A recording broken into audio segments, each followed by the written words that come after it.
Celebrate the incredible women transforming the game of cricket. Metrobank are proud to honour 3 amazing leaders through the Metrobank Champion of Girls Cricket Award, from Anna Davies at Chichester Priory Park Cricket Club to Emma Williams at Ammanford Cricket Club and Sarah John at Sefton Park CC. These women are accelerating action and driving gender equality forward. Check out their stories in the episode's description. Hello and welcome to the Wisden Women's Cricket Weekly podcast. Last week, the ECB announced that trans women will now be barred from the recreational women's game with immediate effect.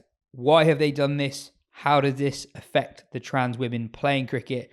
And is this story now shut and closed? We'll be getting into all of that later in the show. I'm Yaz Rana, and with me today is Katia Whitney. Lauren Winfield-Hill will be joining us later in the show to talk about the latest rounds of the One Day Cup. So, last week, the ECB announced that transgender women are no longer allowed to take part in recreational women's cricket, following the recent Supreme Court judgment that stated that the legal definition of a woman is based on biological sex. Now, there are lots of layers to this, so bear with me, it's all important stuff.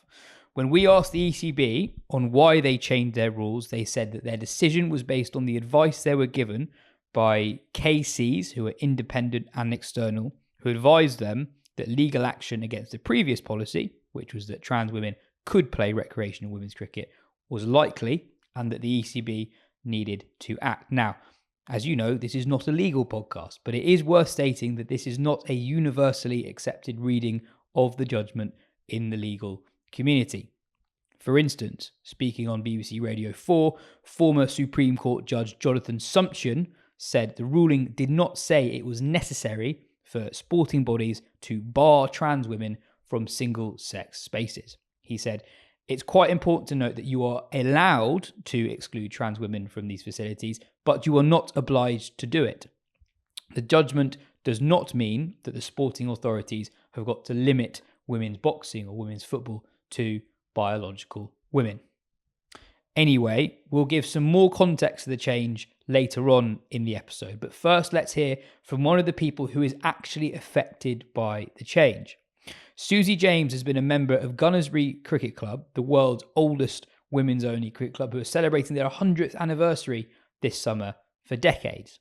She is trans, and overnight last week, she was effectively excluded from the club she has called home for the best part of the last quarter of a century. She speaks to our colleague Phil Walker. It's a really powerful conversation that we're pleased to be able to share with you. Here it is.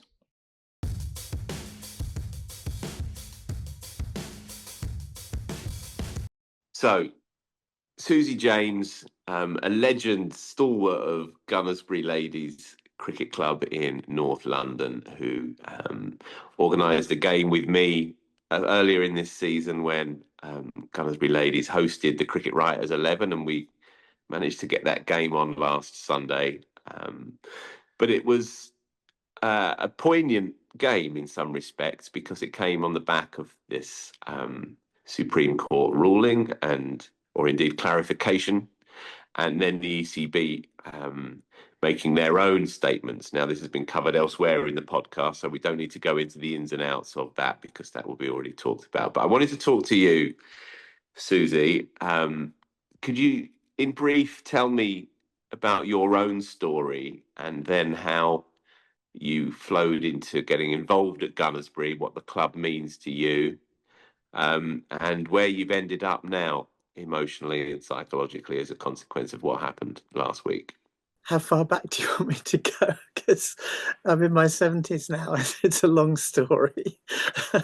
Well, my dad was an aircraft engineer with the Royal Navy, land-based. We did go away on Ark Royal a couple of times, but we seemed to be moving every couple of years, so I never felt settled anywhere.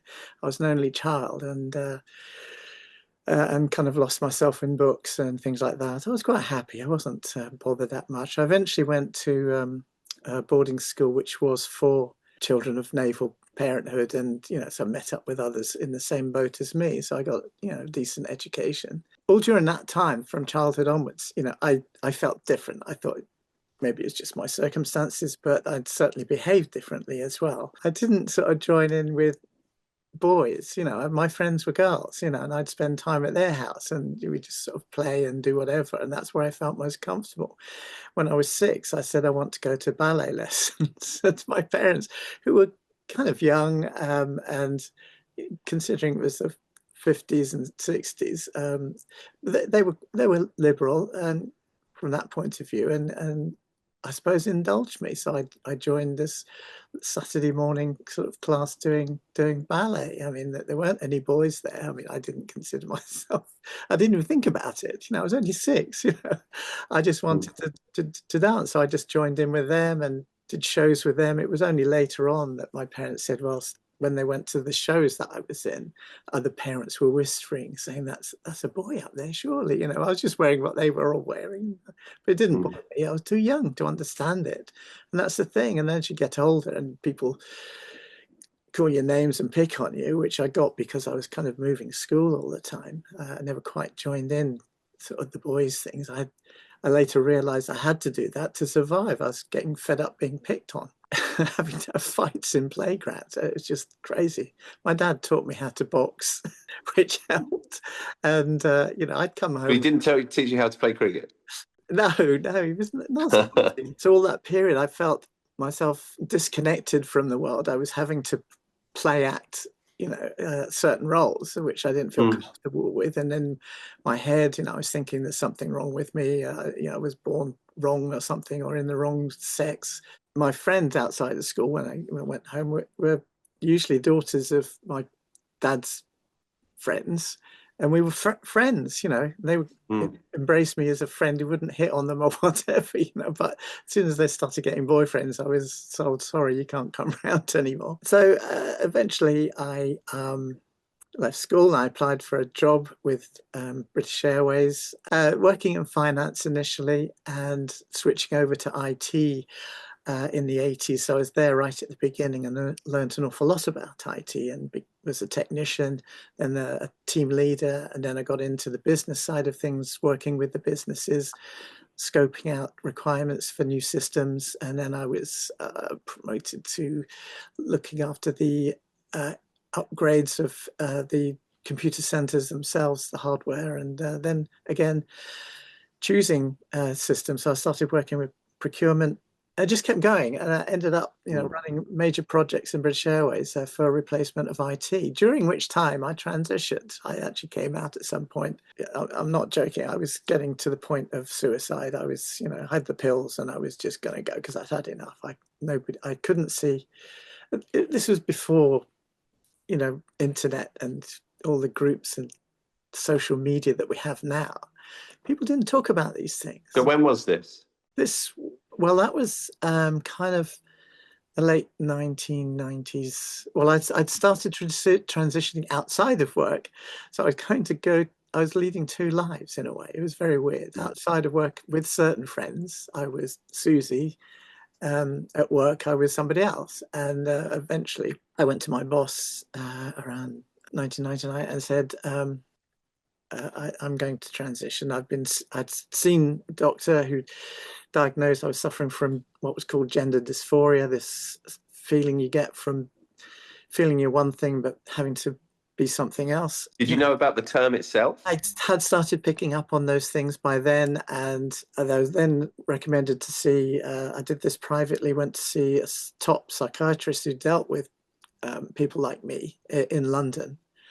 Who was the go-to person. He was sat on various government boards and wrote papers on it and everything else. And after, I don't know, so many sessions, he confirmed, the diagnosis and said, you've got options here. You can either live as you are, or you can take this treatment, which seems to be the one that works, which is a course of drugs which effectively stop testosterone and start estrogen. And it's reversible. All these blockers and things like that are reversible. So it's a good diagnostic tool, apparently. And after about 6 months, my body did start changing. Muscle was turning to flab. I think it was happening anyway, but by this stage, I wasn't that active. It seemed to be working for me. In fact, it worked almost too well because I had to sort of cover myself up. You know, I had to wear sort of strapping to hide my breast development, wearing three-piece suits to work and so on, just to cover it all up. In the end, it was just becoming too much. It was too stressful. And eventually I had to start telling everybody. And I told friends before I told work, you know, I'd go around to their house and say, look, I've got something to tell you. And they were sort of on the verge of tears because they thought I was going to tell them I was suffering from cancer, you know.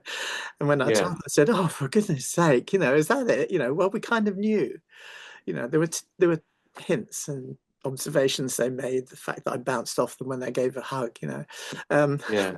And at work was a similar attitude, similar set of Yeah, responses? I told a couple of friends at work and they said, well, we support you. So then that gave me the courage to tell my boss, who said, oh, that's fine. And, you know, go and see personnel. There's a form to fill in. I found out that I was number 6 or something like that. And Yeah, right. years, and they said, oh, just fill this. It was very routine for them. You know, it was a big deal. And I just kind of, and my boss said, oh, do you want me to tell the senior managers? And I said, yeah, that's okay. And then somebody suggested, well, why don't you, the big thing was the intranet then. And they said, why don't you create your website at work, private website, and then just put pictures in your story and send links to everybody. I mean, I was working with teams of, 500 people. So I had a lot of, and suppliers as well. And I had a lot of people to tell. So I created this intranet. And I was just overwhelmed by the volume of emails and texts I was getting, all supportive. There were a few funny jokes in there, like, you've got a lot of balls to do this, that type of thing, which I took in good humor. I had to live in role. These were the rules then. I had to live in role for a year, which I did just to make sure I was okay. I went the week I transitioned. I took a couple of weeks off. I went to Rome, and then I worked for British Airways, so I got cheap flights. And I went to Italy for a week, and then New York, and then went back to work. Went into my old desk really early. I was shaking like a leaf, and on my desk there was a huge card signed by everybody saying "Welcome, Suzi," and there were streamers off the ceiling and glitter all over the desk, and people were walking past me. It was a huge floor plate in a big building. It must have been about 80 people on the floor plate. And I remember the general manager sort of walked down to the end of his desk, and he looked over and then looked back. And then I spoke to him later, and he said, I thought, I wonder who's that woman sitting in that desk? That's not who it was, And I had to go around and introduce myself to everybody. I just got hugs and support. And a couple of the women wandered over and said, "Oh, Suzi, we knew you were one of us all along, and we have no problem with the toilet because you're one of us." I came out and all I got was a welcome from everybody, family, friends. They didn't care. It was just me. I just looked different. And as the top boss said, when I met her, she said, "It's like a mask has gone. You're you now." And that's how I felt. I waved my hands about. Before I was kind of very efficient and trying not to give the mask slip. But and so that was it. I even the band. I was playing in a rock band at the time, played guitar, and I'd folded the band because I knew what was coming.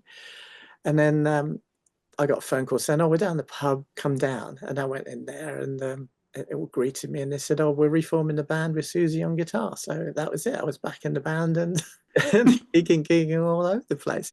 So it was, after a while, the excitement died down, and it just became business as usual. I just went into work. I did my job. I worked with great people, and I was there till I was 65 and retired, which was by which time you got into cricket, right? And you joined Gunnersbury about 20 years ago. Is that right? Well, my other half was into cricket. She's very much a skilled cricketer in bowling, batting, and keeping. And I never saw her on a Sunday.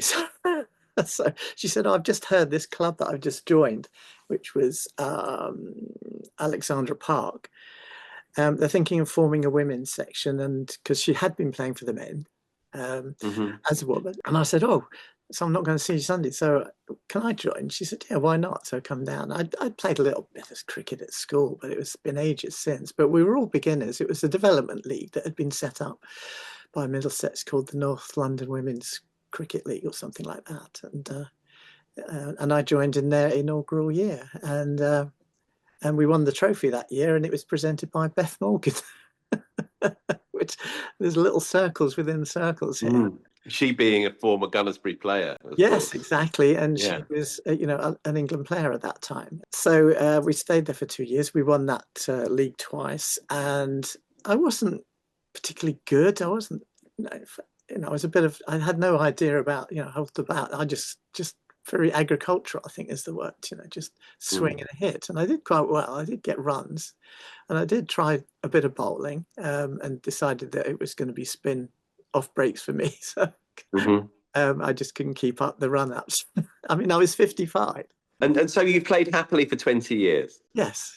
And, after 2 years there, moved to Gunnersbury, joined them when they were at Argyle Road in Ealing. And but they lost that ground after a couple of years. We went to Finchley and then a couple of other clubs after that. And we're now settled at Old Elizabethans in Barnet. And it's been wonderful. We've played league matches. I've never in the first team, but Steph might have played in their first team, but there was a third team at one point, at which time I'd done an ECB coaching course, level 1 coach assistant course. And so I was coaching beginners and things like that at the club, and got some of the mums involved as well. When I could get them to put their wine glass down for 5 minutes, and because they used to come along to training to see their girls, and I said, look, come on, join in, and then we formed a third team. We had enough for a third team. So I captained that for a while and won a little league there for a couple of years. And in all these years, Suzi, did you ever encounter any opposition to your presence in the team? No. Either from within your own dressing room or against other female teams that you may have played? No, absolutely not. I mean, Never. In all those years, I think I've only come across 3 or 4 other trans players in all the teams in Middlesex.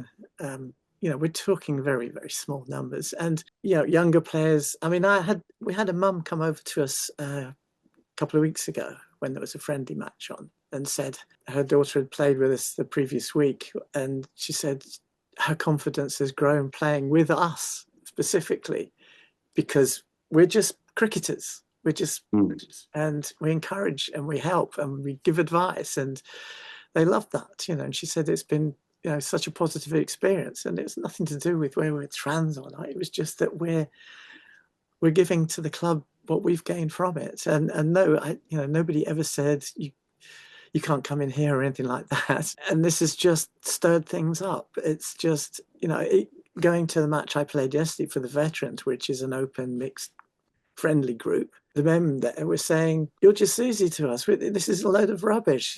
I think you'll find most people's, their words, don't give a toss. Yeah.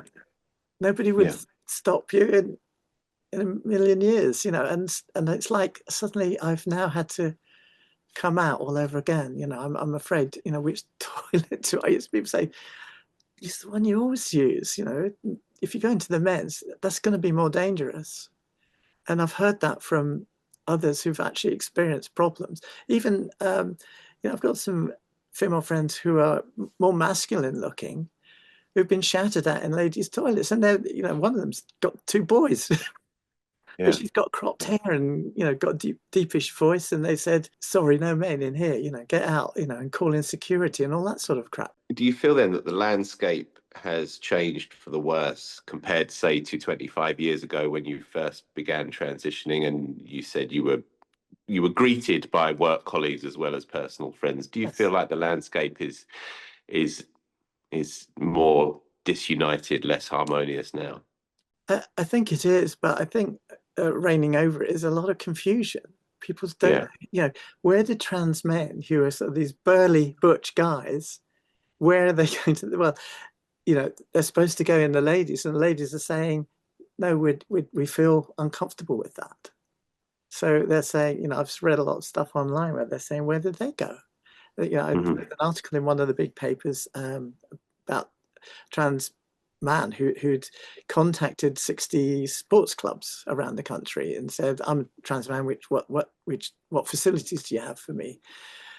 And one or two said, "Use whichever one you feel most comfortable in." But there's others saying, "Well, no, you should use the women's." "But I look like a man." "Well, you can't go in there then."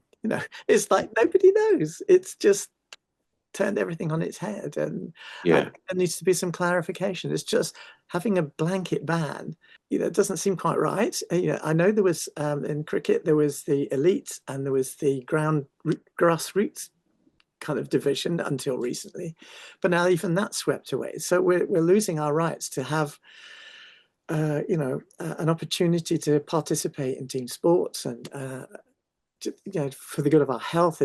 Mental health is definitely suffering. I've heard of a young trans player who has been told she's no longer in the club, and she's just completely withdrawn, and we've been contacted to say, would you talk to her, because she's in a bad state mentally. So this is someone we know and we've played with. So, and do you personally feel severed from the game now as well? I guess I'm lucky in that I do have my East Anglian ladies team, because they don't care. They ignore. So this East Anglian team, Suzi, just to clarify, so this East Anglian ladies team that you play for, they are in defiance of the yes, they are effectively, if you like, clarification that has been offered. Yeah, they've always accepted me and other trans and non-binaries, and it's been a wonderful experience. Nobody's had an advantage over anybody at this level. I usually, apart from yesterday, I usually bat down the order and rarely get a bowl. Only if we're cruising to victory, I'd go on, Suzi, you have a go, and it's wonderful. It's inclusive, and most trans women I know are like me. They were just ordinary people caught up in this political act of people who are anti-trans, and have persuaded Supreme Court with money behind them, who haven't referred to the actual biological aspects of it, or let alone talk to any trans advocates. That just seems unfair, and cricket is supposed to be fair. It's just not cricket. So the ECB's Inspiring Generations document, which I think was released in the autumn of last year, with much fanfare, their number one mission statement was to become the most inclusive team sport in England and Wales. Richard Thompson, the ECB chair, has personally described it as his North Star to get English and Wales cricket to get to that point.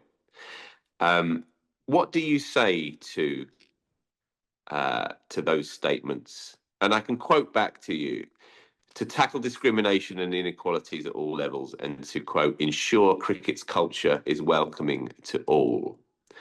What do you say to those people who have constructed those slogans? Well, when you say to all, it's just it's not achieved that at all. It's a confused situation that needs clarification, and I think that this is a failure to achieve that goal. I'm kind of disappointed because 2 years ago I met with Richard Gould at ECB offices with MCC women's representative. Gus Fraser was there, and I was there with our treasurer who'd arranged the meeting to talk about Gunnersbury, and our 100 years coming up. And he said, what do you want? And I said, we want to play at Lord's against the MCC women. And they all fell off their chairs, of course. But it started some discussion and debate, and they're doing a presentation to us on the 19th of July at the England-India ODI. And last week, Emma Marsh from the MCC women came back and said, their Women's Day on the 8th of August, they're going to play 2 T20s at Lord's, and the first match will be against Gunnersbury. And since I spoke to Richard until now, that's been quashed. I can't play. I wouldn't play for them anyway, but I just feel cut off now. That's it. Yeah. Gunnersbury, my teammates are all gutted and all gave me hugs on the last day, which was last Sunday, and saying, you'll always be a gun. You've done all this stuff for the centenary. You're always welcome, but which is lovely. But I can't go along and just watch now, because even though I wouldn't be playing, it's just I'm not part of that club, in that respect. So in the club's 100th year, their centenary celebrated this summer, that you've had a very key role in helping to amplify, and indeed you approached me to set up this game in as part of these celebrations, and you now feel detached, and you have now had to detach yourself from it. Is that right? Yeah, it's for my. I'm not saying I wouldn't go along and see guns and be with them. I'll meet them socially and what have you. But at the moment, it's really, really hard.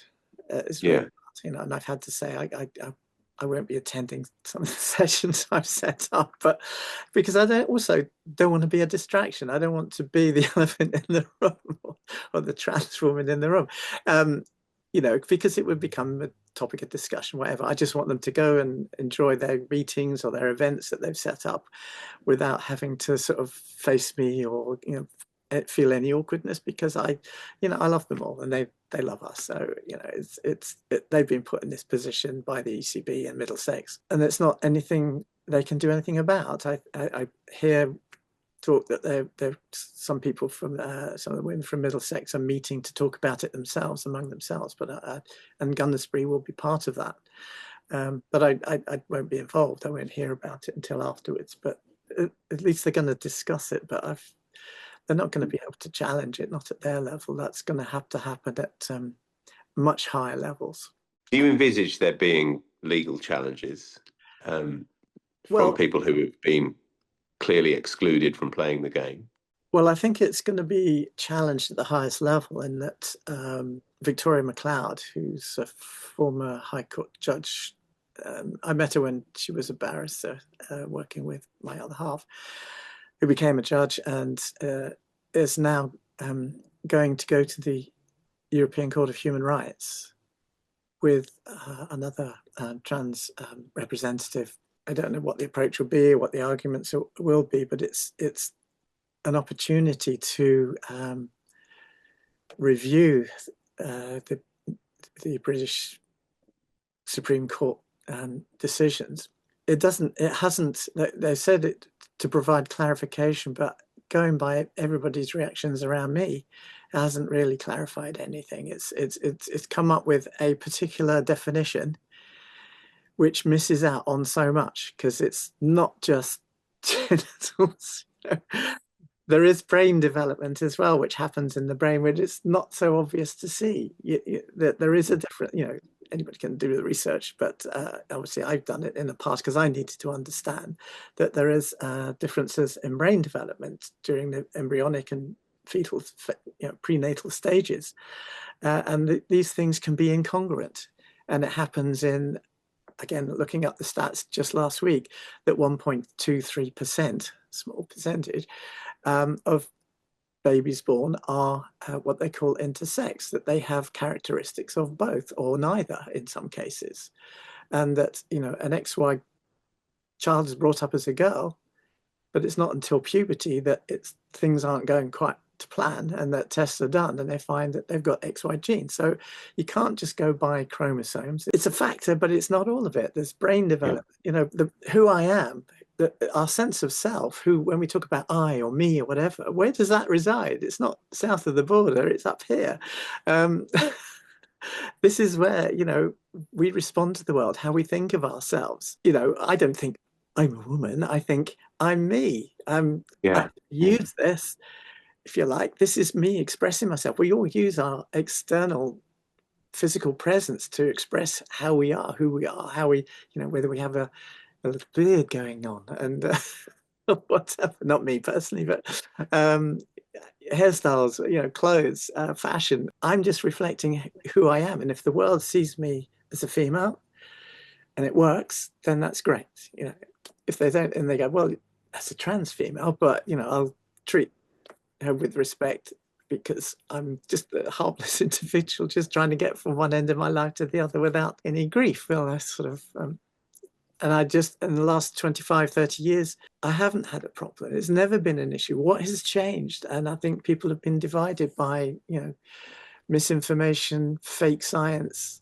People are being played, you know, preposterous claims about, you know, men being in women's changing rooms. It's garbage. We're trans women. We're certainly not going into the men's because that's dangerous. And now even, should we say, natal women are being challenged because of the way they look or sound or whatever. It's a confused state. And just finally on the issue around cricket in particular, Yes, inclusion and non-discrimination must be balanced against fair play and safety, but there is no evidence at all that trans women pose a physical threat when playing in women's leagues. And of course, the game has a long history of being a mixed game anyway. You'll be hard pressed to find even an England women's player at the top level who's not played a lot of cricket with the boys, so to speak, and vice versa. So when that argument comes up, what do you say in response to it? Because it is a conversation that is being had. You know, we can't pretend otherwise, I suppose. So what would your response be to people who do say, well, there is issues around fair play and safety? Well, it's never been a topic of conversation in the 20 years I've been playing cricket in mixed. Only now, yeah. It's only now, and it's a deflection away from the real problem. Is that women are under attack in their homes, on the streets, dark alleyways, whatever. It's not, and they're not they're not trans. In 20 years, I've never had a man try to break into our changing rooms or toilets or whatever. And why would a man dress as a woman to attack a woman? It's completely spurious arguments and reasoning put up by people who want to take away our hard-won rights, which wasn't a battle in the end.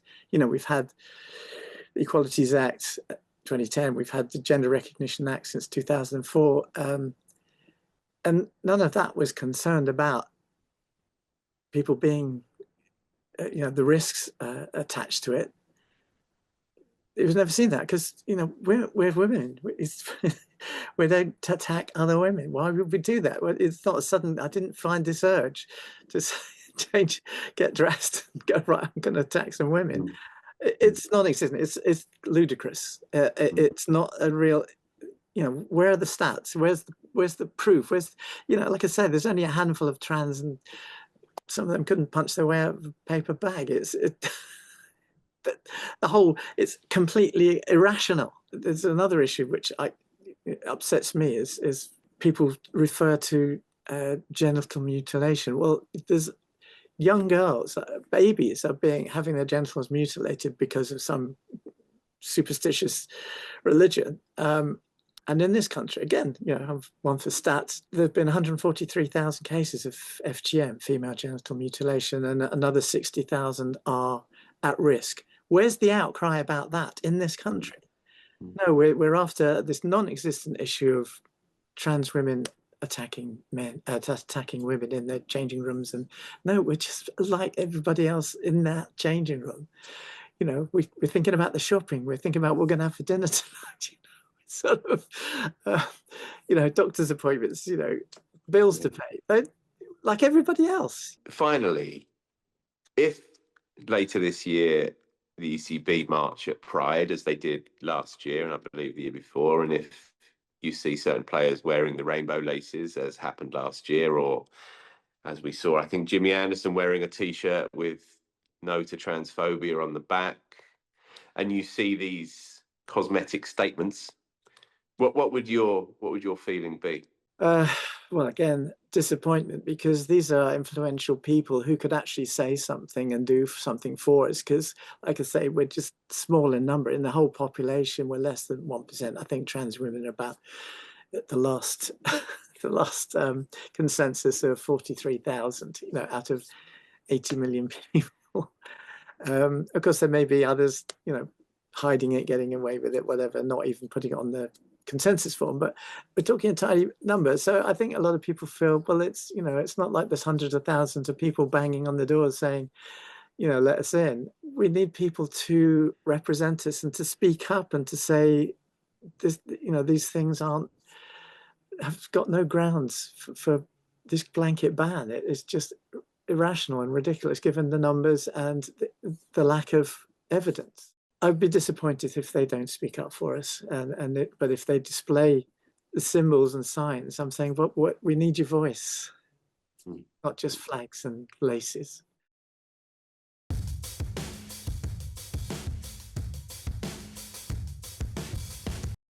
Katya, there's long been debate over trans women's place in professional sport, and you've written and spoken very passionately about the topic on why they should not be excluded from these spaces.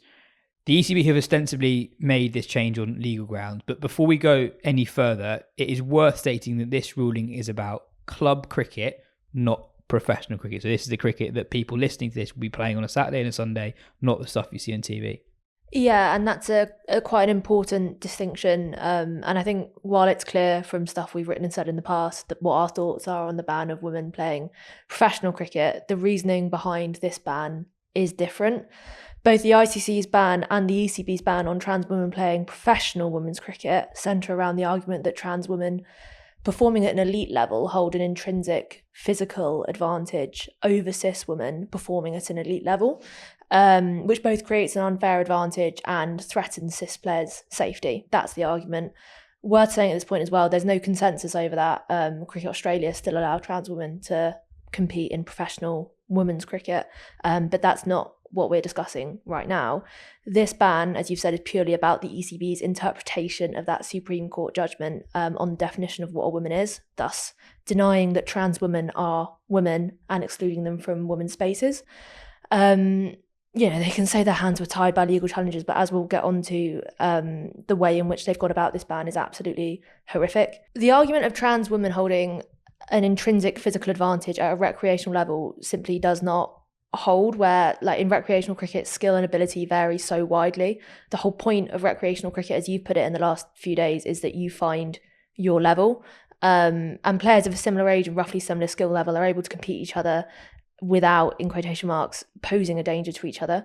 When you play a Sunday league game and your openers come up the field and go, she's quite quick, that's perfectly normal to happen. And it's only when that person is trans or happens to be trans that they become viewed as a threat. A cis player and someone goes, oh, that's quite quick, is not going to be viewed as a threat. The other part of that, which says that trans women would dominate women's sports teams and competitions if they're allowed to take part, is also rubbish.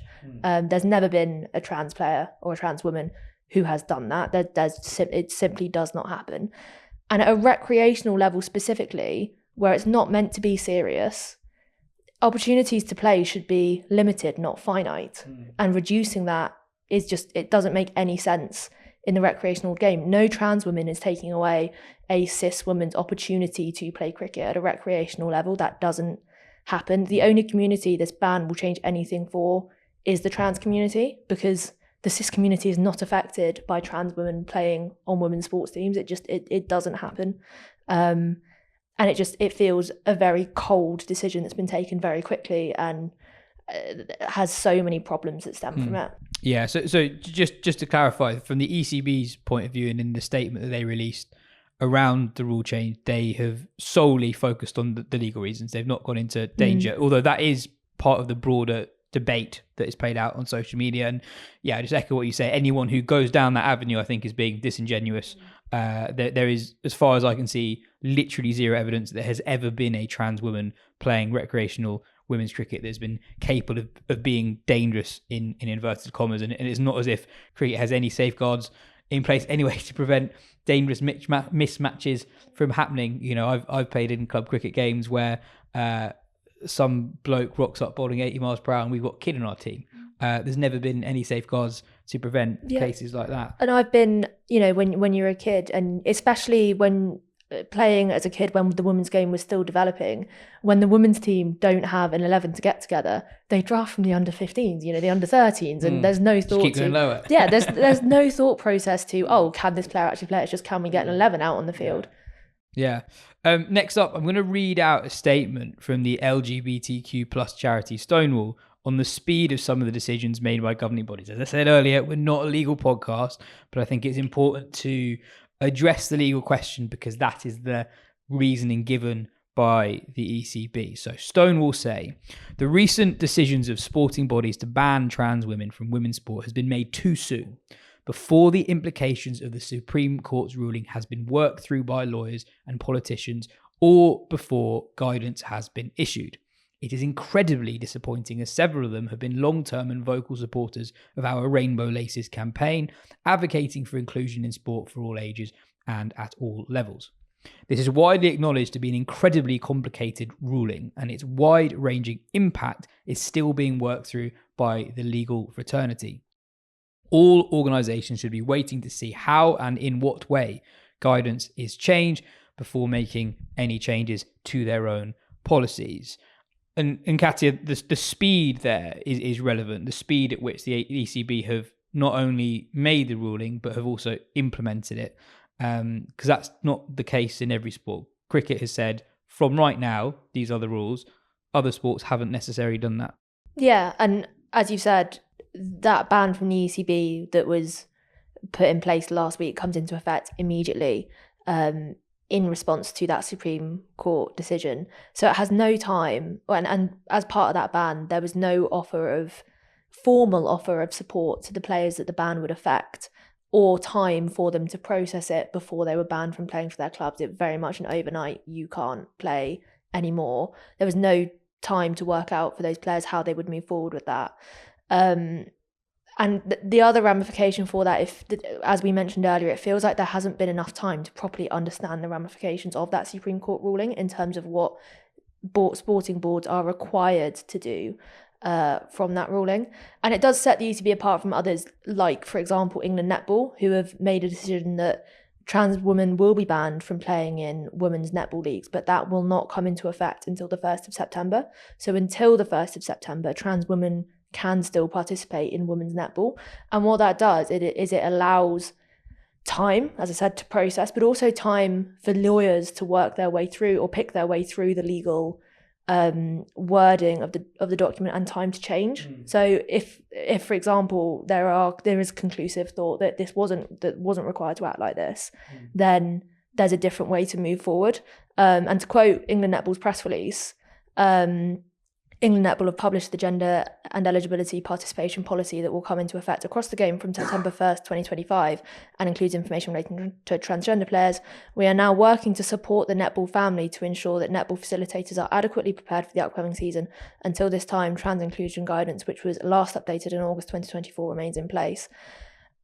There just feels like there was more humanity in the way that was dealt with from England Netball, even to the working to support the netball family type of thing. And it makes the way the ECB have gone about it look very, very cold to what is an emotional issue. And I think that's worth making clear as well, that let's say that there is actually a total necessity from a legal point of view. Even then, I think there's been a lack of care over the vulnerable people that this affects. And it's not very many people that it affects. And actually, we asked the ECB, do you know how many people this affects? And they didn't have data on that. And by the way, I think this story will rumble on and really potentially tarnish how the ECB is viewed in the coming years. So as Phil said in his chat with Suzi, in late 2024, the ECB made a big song and dance about this new strategy of theirs to grow the game called Inspiring Generations. Page 1 of the document contains a letter from the ECB chair, Richard Thompson. It starts with, when I joined the ECB in September 2022, I set the entire game a goal to become the nation's most inclusive team sport. This is our North Star, to be the sport of choice when it comes to feeling included, welcomed, and free from any form of discrimination. Now, remember what I said earlier, there is a world in which, and we might be in that world, where the ECB had to act. It was a total legal necessity. I don't believe that they have held true to their intentions just 7 months ago. And to be honest, as a statement of intent, is aged like milk. And cricket has leapt to the first available opportunity to exclude that group without reaching out to them. So Phil spoke to Suzi.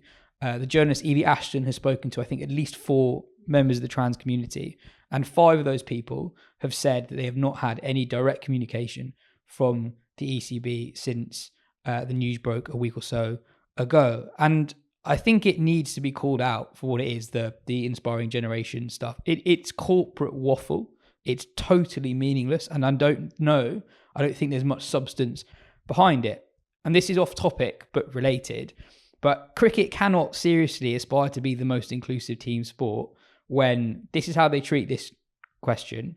But also, that there still exists an organisation called the South Asian Cricket Academy, whose sole purpose of existence is to give opportunities to South Asian players who are clearly good enough for the professional game, but all 18 teams in the game have missed.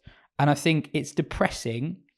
And yeah, it's depressing that those in charge don't realise how far away cricket is from realising that goal of inclusion. And I'm even questioning whether that is a sincere goal in the first place. And I think it is okay if cricket doesn't become the most inclusive sport, but to say that's what you want to do and then act like this, I don't think that's on personally.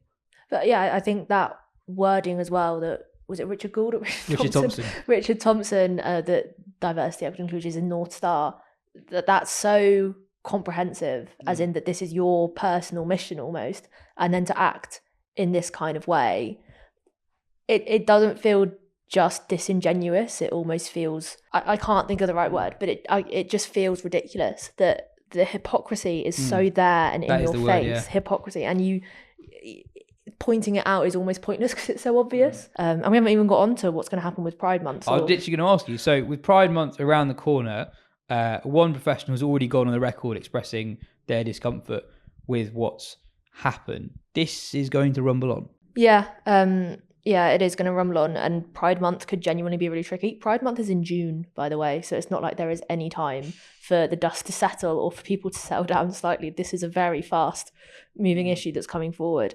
And you read out that statement from Stonewall earlier, who are the charity behind the Rainbow Laces campaign, which has been bought into by the ECB heavily over the past 8, 9, 10 years, something like that. The ECB marches at Pride. They were actually the first national sports governing body to march solo at London Pride in 2018. And men's and women's professional cricketers support the Rainbow Laces campaign every year. They distribute rainbow laces to clubs. How can you, in good faith, without a hint of irony, put together a Rainbow Laces and Pride campaign when you've just banned trans women from playing in your leagues? And you're also putting the players in a difficult situation. So you've said that it was Evie Ashton again who interviewed Nancy Harmon, who plays for Hampshire, who said, as a member of the LGBT plus community, that made her uncomfortable. I spoke to a former professional off the record this week, about it, who said that would make her incredibly uncomfortable as well. You put players in such a difficult position, especially LGBTQ players, of which there are many in the women's game, who want to support that campaign but feel like they cannot in good faith support that campaign when playing for teams that exclude trans women on them. Yeah, as you say, we will cover the story closely in the weeks and months ahead. Here's Lauren on the One Day Cup.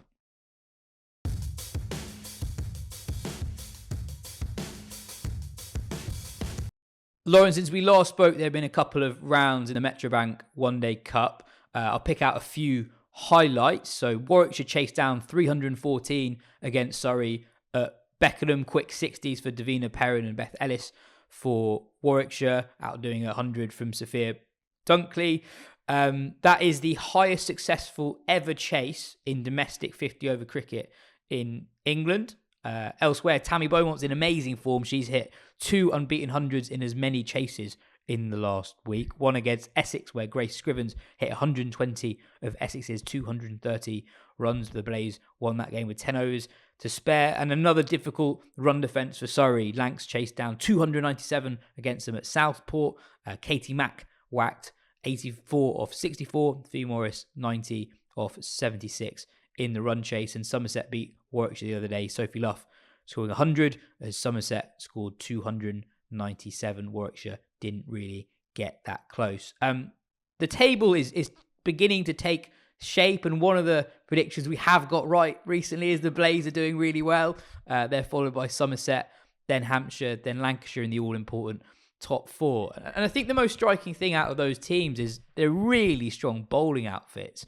And actually, I was wondering, is that the key to stability, really? Because we and a lot of people got very excited about Surrey at the start of the season. They've got a stacked top 6, but haven't quite been able to back it up in the bowling department so far. Yeah, and I think the nature of the surfaces at the minute is that it is incredibly hard to defend. I think, that because we've had such good weather, which has been amazing, but it's the outfields are absolutely lightning and the pitches are rock hard. So it makes it really, it almost becomes like there's always that analogy thrown around, or when you're shaping a T20 team and they always say batters will win your games, but bowlers will win your tournaments. And I think if you look across the board, generally men's and women's T20 cricket, generally the best bowling attack wins competitions. And I think it's almost like you've seen a lot of the scores and even a lot of the strike rates. It's almost become like quite T20-esque. And then, the skills that you use in a defence, if you're bowling, almost become quite similar. And I think like it's like you say, it's become incredibly difficult to defend because the outfields are lightning. Some of the grounds that they've played at have been pretty small in terms of Southport's pretty small, Hazelgrave at Loughborough's pretty small. And we know Beckenham's lightning. So it's just incredibly difficult to defend those grounds. That coupled with, I think probably this time last year it was bowler's paradise. They always say, you look above, not below in England. And I think we've looked above and we've seen a lot of blue skies. But with that, it's, we've seen a lot of batters score pretty quickly. And then teams that are chasing aren't afraid to chase 300 anymore. They know that at the minute this time of year and the pitches, the way in which they are, they're backing themselves to chase big scores. Yeah, we've seen some amazing chases. So a stat from Hypocourse on Twitter, he said that the 3 highest successful women's 50 over chases in English history have all happened in the last 10 days. So the Warwickshire and Lancashire ones, both against Surrey, sitting in first and second place. And just look at the competition overall. With 20 games in, only 5 games have been won by the side batting first. Do you think that because conditions are so good, there's almost been a slight miscalculation as to what a good score might be when you're batting first? Whereas when you're batting second, you just know what you need to get. So that's what your eyes are set on. Yeah, and I think there's probably an element of what usually happens in April and what's happening this April is the conditions are very different. You sort of usually think this time of year, if you can get 270, 280, you can defend it. It's a bit of drizzle around. It's quite hard getting going. There's a lot of moisture in the pitches. Outfields are slower because of moisture. And it's just not the case. Like, it's glorious blue skies. Pitches are rock hard. Outfields, like, even some of the outfields that we've been on, it's like diving on the M1. Like, they are so hard. And obviously with that it's lightning. When the ball runs across the surface just like lightning. So I think, I do think there's a case of probably the stats of if you were batting first and the tempo of what is needed to get to that score is probably slightly different to previous years, just because of the nature of, like I say, the surfaces, the size of boundaries, but probably the biggest thing is the value across the ground, and I think that is the hardest piece to defend. You can often have 4 boundary riders out and you go, all right, well, as long as I can get hit to my boundary riders and I can defend an over.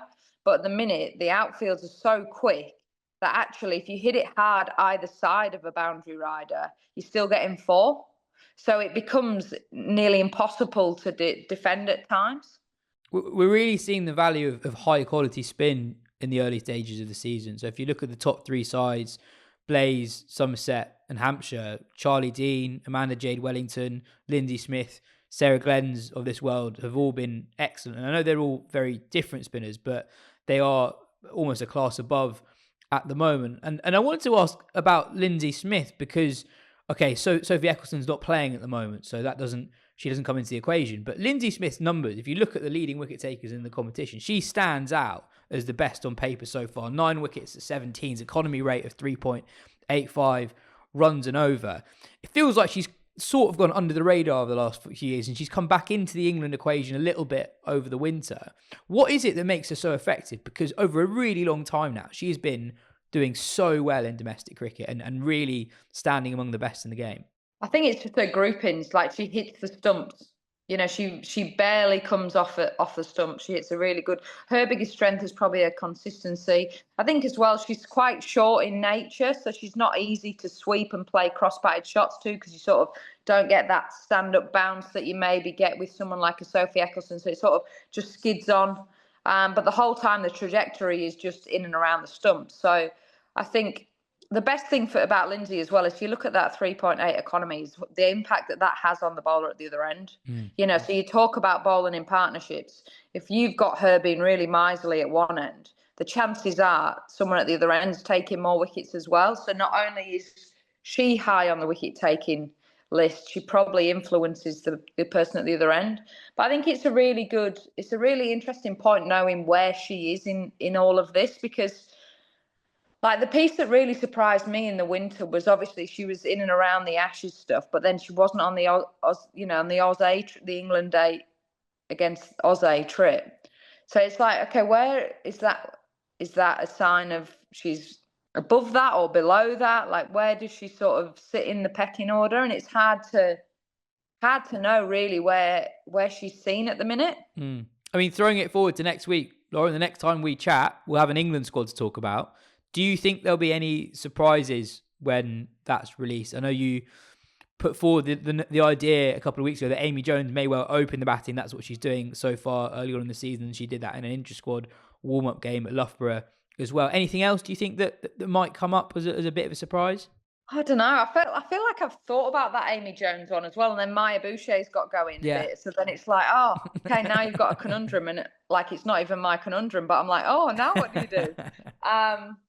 I think the really pleasing thing is like there's loads of batters in form. Like I've banged the Paige Schofield drum. Holly Armitage is in sublime form. Like those two would not be a surprise at all. How they get into the 11, good luck to Lottie, because it's a pretty tough job getting your Capsies, your Schofields, your Dunkleys, who also wasn't playing, Holly into a side is just impossible. The more interesting piece will probably be around the bowlers and what makes up the bowlers. Like, does somebody like Lindsay get a go? Where does Freya Kemp sit in that sort of Mahika Gore's back fit?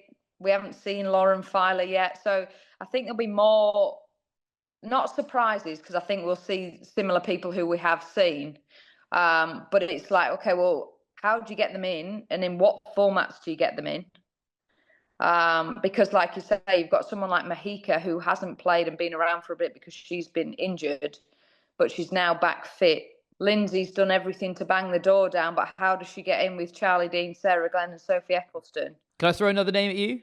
Yeah, go. Emily Arlott. She started the season really well. Amazing 100 in a comeback game for Warwickshire, and she's been in the wickets as well. She sort of came from nowhere a few years ago to get into an England test squad, but hasn't actually played for England, but she's a regular in the 100 and is a pretty consistent wicket taker there. She's someone who's potentially could come into the mix, having not really got a look in under Lewis. Yeah, I think definitely you could do a lot worse than picking Emily Arla. I think we saw that a few years ago, 4 or 5 years ago. She was in and around the test stuff when we played against India. And she's been in great touch. I think she's actually going away this winter. She's really grown in confidence, having the confidence to go into another environment and just get outside of her comfort zone was a big thing for her. And I think she's really benefited from that. It's just getting everyone in, isn't it? It seems like so bizarre that we're saying this because we've just come off a pretty average winter. And then we've got all these players. How on earth do you get them all in? And it's like, it seems with saying that, you'd think that we should be world champions because you've got all these great players that you're trying to bundle into a squad of 14 and then a team of 11. But actually, we've come off a really poor winter. Does somebody like a Paige Schofield get a nod over a Danny Wyatt in ODI cricket? We know how damaging Danny Wyatt is in T20 cricket, but she started, fairly averagely for Surrey, although playing in a different role. Is that how you bed a few more players in with actually being really selective with, which formats they're playing in? You look at somebody like Holly Armitage, who's really struggled a lot in T20 cricket in terms of like in the 100. But in ODI cricket, she's in impeccable form. And yeah, like that's what you want. That's, Lottie will be absolutely over the moon at the way in which You know, your Dunkleys have gone, your Tammy Beaumonts have gone, even some of the other girls, you know, Eve Jones, Emma Lamb, like this is what English cricket needs. So I think it's great, but it's going to be, I'm interested to see this squad. Like it's going to be a real tough squad to pick, and just whether there'll be any sort of differentiation between the formats. No, I think it's going to be a really exciting squad announcement. And I think there'll be lots for us to talk about on next week's show as a result. Anyway, that's it for today's show. Cheers for your time, Lauren. Catch you next week.